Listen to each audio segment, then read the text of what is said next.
chapeau à vous. Merci beaucoup doyen, chapeau à vous aussi. Gis nañu taxawaay bi nga am fii ci biir kër gi donc ñu ngi lay sant bu baax a baax di la jaajëfal rawatina chronique yi am solo yi nga fii daal di def naka noonu aussi jaajëfal ñi nekk ci chat bi ku ci mel ni Fama Gueye maa ngi lay nuyu Malick Gassama jaajëfal la bu baax a baax une vie de plus ziar leen bu baax Aline Pouy maa ngi lay nuyu Alburax Ndiaye yow moom sama waay nga maa ngi lay jaajëfal bu baax a baax Mame Diarra Sarr di la nuyu Aline Pouy jaajëfal la bu baax a baax. Ahmad Yama Ba ndar-ndar bi maa ngi lay jaajëfal Moussa Badiane Sakura nuyu leen bu baax a baax Ibrahima Thiam ak fépp waaye mën a nekk rek di safoli di 313 ñu ngi leen di nuyu bu baax a baax alors doyen comme ni ma ko junjee léegi rek ci ndorteel bi semaine bi gis nañu réaction kii di Justin Correa mi jiite lii di CICES. D'après rapport Cour des comptes bu 2017 ñu xamal ni dafa amoon ku fa nekkoon occupé woon benn poste muy régisseur foofu ca CICES amaan na diplôme bu mu déposé woon pour occuper boobule poste lu foo la muy Badara Gadiaga naka noonu aussi ki nga xam ne moo di Justin Correa fas yéene yóbbu mbir moomee ca kanamu yoon maanaam porte plainte contre Badara Gadiaga ñu si bëri jàpp ni loolee daf ko def pour nu leeral ndax anam bu mu fa nekkee woon ñeneen ñi jàpp ni loolu kat mbir politique la démb ci émission bi nga xam ne moom la Badara Gadiaga doon def muy jàkkaarloo daal dinay génn aussi pour réagir ci mbir moomu dinu xamal ni bi fi nguur gi ñëwee ak chronique yu muy def amaan na tey arrangé wu leen moo taxoon fépp foo xam ni jaar na fa wala mu amoon xarit bu fa nekk jéem nañ fa vérifier pour xool est-ce que amul lu nga fa mën toppee gisuñu dara bokk na ci li nga xam nag moo di mbir mbas mi bokk na ci digganteem ak Tahirou Sarr digganteem ak Lat Diop fépp foo xam tey ji poste la moo xam poste ministériel wala yeneen poste jaar nañ fa mais gisuñu dara léegi nag seen dernier recours mooy jéem ko porter plainte ci mbir faux diplôme bi fële ci CICES pour rek mën a tëj gémminam sa jàngat lan la ci plainte boobu ak moom aussi Badara Gadiaga réaction bi mu am par rapport ak li ñu koy tudd. Bon d'abord li may njëkk a wax. xam naa yow yaay journaliste bi du man maa war a poser question dafa am lu des sa biir li nga jot a wax lépp. ba ak moom aussi lu mu tontu. ba léegi kon si je comprends bien ba léegi waxul ne loolu ñu koy tuumaal amul. oui ba léegi moom teggiwul tuuma. teggiwul tuuma bi. ok donc comme bu teggiwul tuuma bon li si des xëy na mun naa si wax xam nga man je suis légaliste. dafa am yoo xamante ni même bu ma ciy wax dama ciy wax li nga xamante ni bon moom laa gis.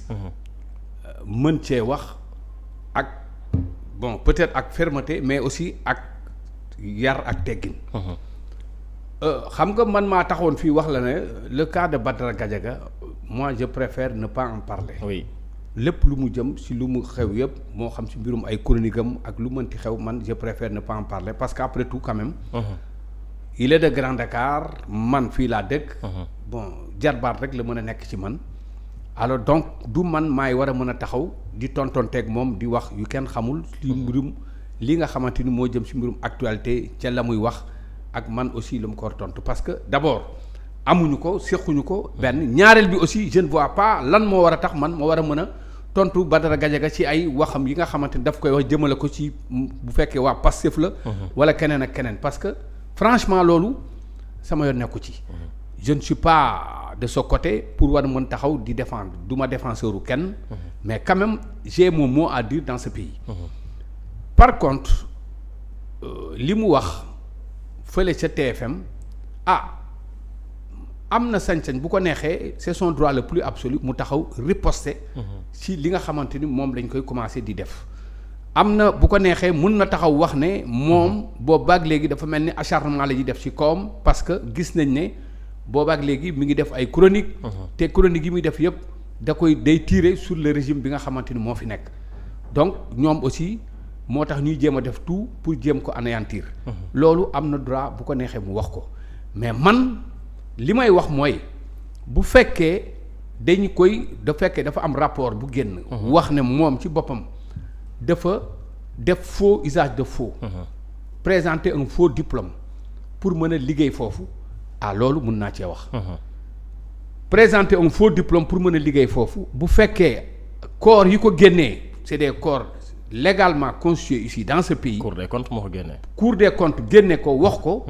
ça devient un peu sérieux loolu aussi le directeur général en question bi nga xam moo fi nekk.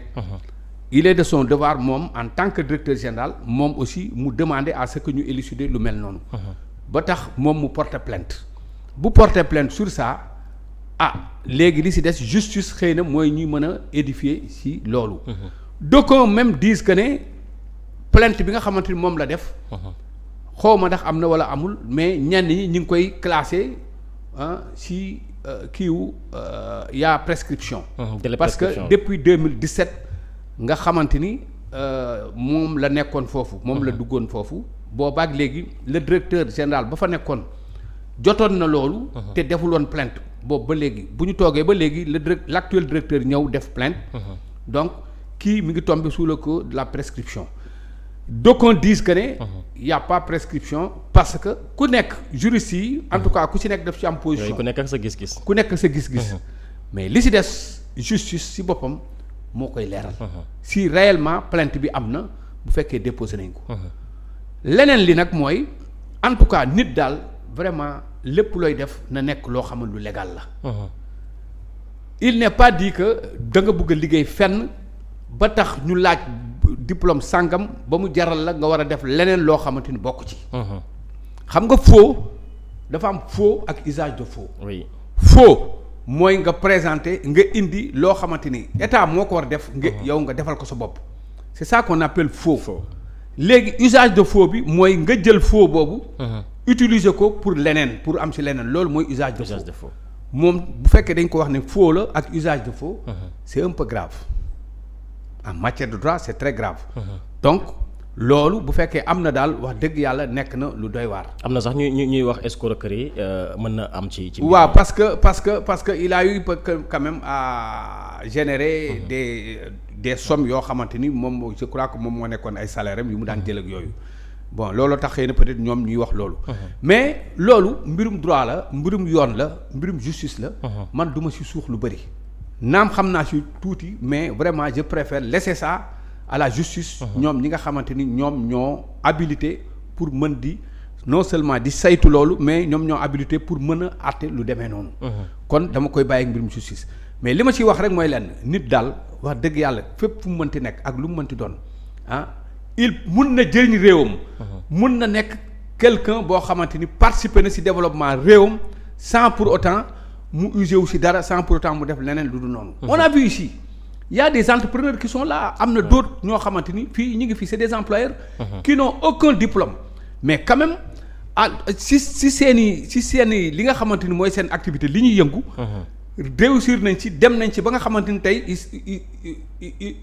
il s'est fait un nom soit bu fekkee kenn la il s'est fait un nom wala bu fekkee ñu bëri la def nañ ci daal en tout cas dem nañ daal ba am ci tur.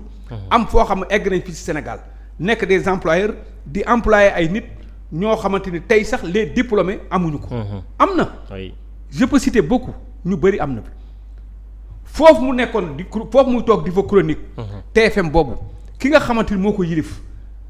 kii yilif TFM moom que c'est qui c'est Youssou Ndour. Youssou Ndour dis-moi est-ce que am na diplôme. amul étude bu avancée. mais quand même de par li mu nekkoon de par li nga xamante ni moom lañ ko xamee il a réussi quand même à asseoir quelque chose vraiment ñëpp servir ñëpp exemple. voilà un monsieur un self-made man boo xamante ni vraiment chaque fois dafay baax ñuy jël exemple ci moom. ce quelqu'un là ce Youssou Ndour là est allé jusqu'à être un ministre de la République nekk nañ ko fi fal nañ ko fi. ministre conseiller. fal nañ ko fi ministre. conseiller donc pour vous dire que ne nit ak foo mënti nekk loo mënti nekk li am solo ba am solo mooy fexeel ba marquer sa empreinte ci li nga nekk. il ne s'agit pas d'avoir parce que nit aussi bul ne rek kii am na lii. forcément man tey dama ko war a am pour mën a nekk non du loolu c'est-à-dire. nit dafa jàng. am ay diplôme am yàlla moo ko may mu xam-xamam màcc ci jàng. ba mu am ci diplôme. sa doom sax da nga koy jur mu raw la. ci njàng. absolument sa doom da nga koy jur nga gis mu yor ay lijaasa sa doom da nga koy jur suba mu nekk président de la République. te yow doo ko nekk mi ngi noonu. l'exemple de Bassirou Diomaye Diakhar Faye mi ngi nii fës ay waajuram ña nga fële. c'est des ñoom ay broussard lañ ña nga fële ci àll ba. ay baykat lañu woon certes peut-être amoon nañu xëy na beneen liggéey bu dul kii mais li wërte wër mooy amuñu woon ay études avancées. am na benn jour maa ngi koy dégg muy raconter muy kii benn anecdote di wax ci kaawu yaayam bi mu ñëwee fii benn jour rendre si ko visite ci këram. fii ci cité Kër Góor gi. la maman ne voulait pas rester là-bas parce que tellement fa mu nekk gis na ne dafa xat. parce que dëkku yaay ñëpp gis nañ Dakar nu mu mel. nu ñuy dëkkoo ak mu gis immeuble bi fi mu toog mu gis daal ne moom contrairement ak fa mu dëkk. nga xamante ni foofu dafa ubbeeku place yi yaatu na. mun nay vaquer à ses occupations di dem fu ko neex di va et vient mu gis ne fii daal dafa mel dañ koy téye ci benn plop mu xëy benn jour rek ne doom ji damay ñibbi ñu wax mu ne ko day ñibbi mu ne ko xanaa balaa ngaa ñibbi nga toog xaar ba ñuy ndekki mu ne ko non bu ma demee foofu naa ndekki loolu maa ngi dégg président de la République di ko wax pour dire que ne yàlla mu histoire moo demee noonu àdduna moo doxee noonu tey kooku muy wax noonu moo jur kii nga xamante ni tey moo yilif réew mi mooy président de la République loolu rek exemple la donc loolu rek rien que pour ça war na mën a tax nit loo mënti doon bul ko xeeb bul xeeb sa bopp nekkal koo xamante ni suba bu ñuy wax ci mbirum réew mi ne lii ak lii nga ne man aussi ba ma ci tolloo def naa lii ak lii c'est ça qui est important mais vraiment di dugg ci ay considérations yoo xam ne suba da ngay prêter le flanc wala boog buñ la ci tiiñalee wax la parce que aussi c'est de bonne guerre moom moo opté pour nekk di chronique moo opté pour di tirer ci benn régime il n'a qu'à s'attendre à tout lépp lu mënti xew noonu la on a vu ici le cas de Ousmane Sonko bi muy tirer ci régime bi fi nekkoon le régime bi fi nekkoon a tout fait pour anéantir ko bi mu taxawee wax ne man Ousmane Sonko liggéey naa administration liggéey naa pendant tant d'années ku wax képp koo xamante ni gis na ne man dañ maa ger wala ma jël alalu réew mi na ko wax je défie quiconque mu taxaw wax ko mais wax na moom il est clean bi mu ko waxee terewul mu continuer di liggéey di continuer di tirer ci kii bi ne opposition la di tirer ci régime bi fi nekkoon dem na ba commencer gagner confiance su population yi nit ñi commencer adhérer ci moom le pouvoir en place bi fi nekk moom aussi comme ñoom ñëpp dañuy politique ñoom ñu gis ne kii bu ñu bàyyee noonu suba mun nañu créer le problème ñoom aussi ñu commencé profiter aussi loolu jéem a def lu nekk pour kii ko ils ont essayé dans un premier temps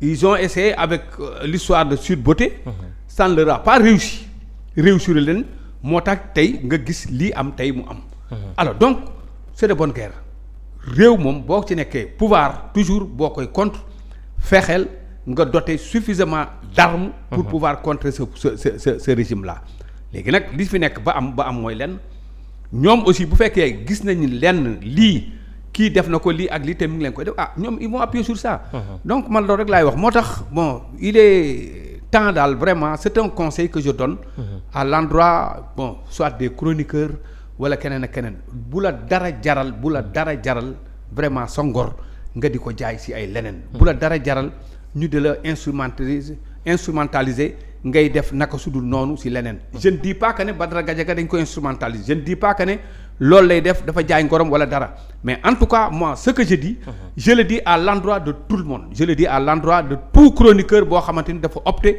pour di chroniquer ci télé yi wala dara na nekk loo xamante ni da ngay wax objectivement li ngay wax teg ko ci yoon teg ko ci xam-xam ñu xam ni kii kat li mu wax teg na ko ci yoon teg ko ci xam-xam mu bañ a am nag par parlo mais fi mbir mi dooree ca atum 2017 d'après rapport Cour des comptes di génnee fële ca CICES est-ce que loolu tey jii bu ñu ko bëggee soulever waat corrélation politique mën na ci am comme moom ñu ko waxee ndax moom nee na nguur gi bu mu ñëwee lu mu njëkk a def mooy xool mbirub mbas mi mbirub Covid-19 bi séddale ceeb beeg yeneen ak yeneen est-ce que moom ba dara laale wu ci bi ñu xoolee gisuñu nu bàyyi foofu dem fële ca LONASE diggante ak Lal Diop xool gisuñu fa dara nu dem ci yeneen direction aussi xool gisuñu fa dara est-ce que tey jii yaakaar nga ni procédure bi demee nii mbirum politique daf ci am ndax moom jàpp na ni nguur gi leen rek la bëgg mooy tëj gémminam non kooku waxu Badara Gadiaga la loolu ça n'engage que Badara Gadiaga parce que c'est Badara Gadiaga qui a parlé moo wax loolu ça n'engage que lui seul mais man mënuma engagé mënul engagé je crois ñeneen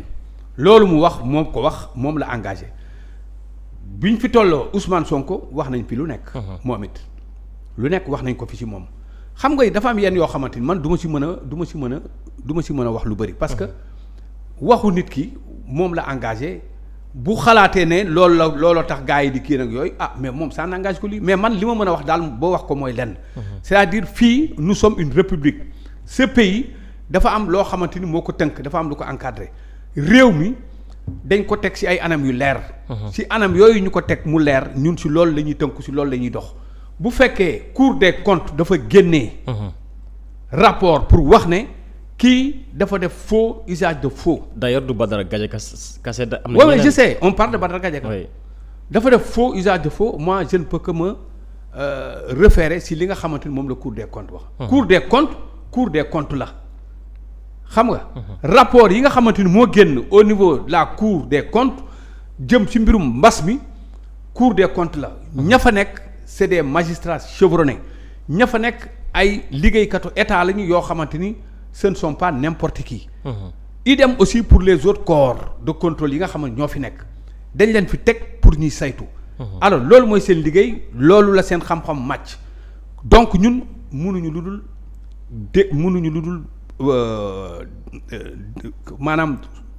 maanaam lan laa ko mën a mënuñu lu dul ñun. sukkandiku si li nga xamante ni loolu la corps yi loolu la kii bi génnee. pour mën ci wax. mais leneen li si des bon déclaration nit wala keneen ak loolu kooku. déclaration boobu nit ki rek la engagé man engagé wu ma man li ma engagé daal mooy li nga xamante ni moo fi nekk ci réew mi ñu teg ko fi loolu moo ma engagé lu justice wax engagé na ma loo xamante ni tey corps de contrôle yi wax nañ ko engagé na ma ainsi de suite si loolu mun naa si débattre mais leneen li si des nit am gis-gisu boppam wax ko taxaw ci télé wax ko bon kooku am na droit bu ko neexee wax ko ça n'engage que lui. parce que nu mu ko engagé. nu mu jëlee engagement di wax ne man li may wax ni je suis libre. di chroniquer li ma neex li ma wax laay wax man sama liberté kenn mënu ma ko privé. noonu la aussi war a mën a engagé woo aussi lii mu wax. ma jàpp ne bon lii mu wax moom la engagé wu ma man. mais man li ma engagé daal mooy li nga xamante ni man moom laay wax quoi. parce que mbir moom bu mu éclaté bëri na ñu réagir moo xam ay hommes politiques nanu moo xam ñi fare ci société civile bi ñu si bëri jàpp ni actuellement dañoo commencé xoj li di la liberté d'expression ku ci mel ni maître Oumar Youm moom it daal dinay réagir di ñu xamal ni lii Justin Correa def mbirum politique kase moom moo tax ndax mënul comprendre benn rapport boo xam ci atum 2017 la 2025 ñu koy génnee pour topp nit ñi fare ci société civile aussi di ñu xamal ni la liberté d'expression moom lu sacré la donc nguur gi dafa war éviter daanu comme ni nguur Macky Sall daana woon ci yenn erreurs yi maanaam ku wax nu jàpp tëj wala koo xam tey ji dafa def chronique te nekkul en faveur ak li nga xam ne nag moo di nguur gi nu yóbbu la fa mbaxañ doonee benn. pourquoi waxu ko woon nguur Macky Sall bi moom. Oumar Youm bu fekkee lii nga wax ni loolu la wax pourquoi waxu ko woon nguuru Macky Sall gis nga Oumar Youm en tant que avocat ne devait pas parler ainsi. Oumar Youm bi wax ni c'est Oumar Youm politicien qui parle mais c'est là où ça devient un peu dangereux. Quelqu'un comme Oumar Youm qui a eu à occuper des postes de responsabilité fii nekkoon fi ministre des forces armées. nekk un avocat chevronné ñëpp xam ko.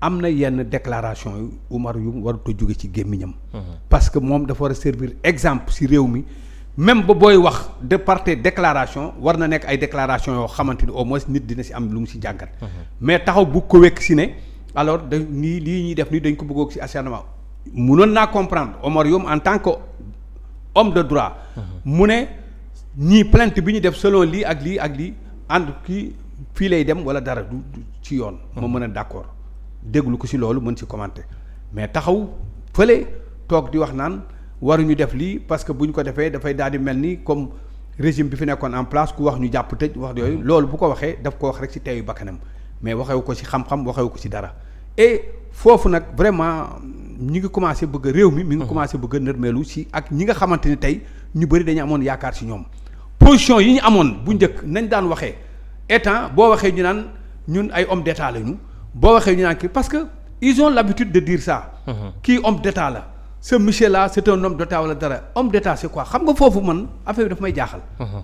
kan mooy homme d'état ak kan moo dul homme d'état xam nga. bu la neexee si ça ne t'arrange pas bu la arrangé wul nga am position politicien bi. bu la arrangé nga am position homme d'état non vraiment loolu doy na war. Oumar Youm daal bon vraiment temps yi gis naa ko. il fait des sorties yoo xamante ni man nawuma ko ci te bu continuer sur cette lancée dafay obligé day bu defu ndànk tey mel ni rek ñeneen ñi fi nekkoon. parce que nit nag aussi bokk ci parti di politique am foo xamante foofu nga far kenn bañu ko mais bu waxtu politique jotee am nga droit dem def sa politique. mais bu fekkee wax yoon rek a tax ñuy wax vraiment warloo mën a taxaw yow en tant que homme de droit ñu war a yaakaar ci yow nga wax xam-xam ngay wax ay naka su dul noonu yu kenn xamul surtout que lii ñuy wax ni c'est très sérieux. c'est très sérieux Cour des comptes moo génnee rapport bi. Parle-nous du rapport de la Cour des comptes lu mu wax.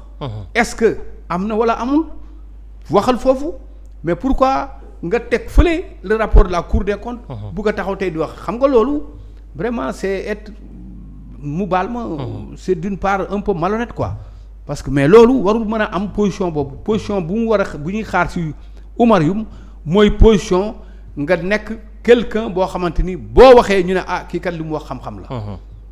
comme ni nga ko daan faral di defee.